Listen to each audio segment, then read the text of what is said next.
মেয়েদের জীবনটাই অদ্ভুত, তাই না? রোজ সকালে উঠে যাকে মা বলে ডাকো, এমন একটা সকাল আসে মা বলে ডাকলে একটা অন্য মানুষ সাড়া দেয়। সেই চেনা গলাটা আর শোনা যায় না। যে জানালা দিয়ে রোজ আকাশ দেখো, সেই জানালা বদলে যায়। দূর থেকে যে গলিটা দেখে ভাবো এই তো বাড়ি এসে গেছি, হারিয়ে যায় সেই রাস্তার নামও।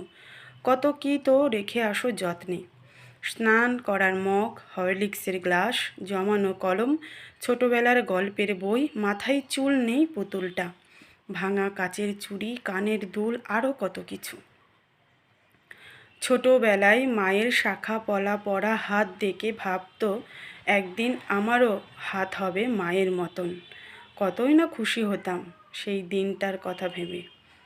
তখন কি জানতো এই শাখা পলা পরা হাতটাই একদিন মা মেয়ের মাঝে এসে দাঁড়াবে। কোনো কিছুই মায়ের মতো নেই, শুধু তার এই হাত দুখানাই আছে তার কাছে মায়ের মতো দেখতে।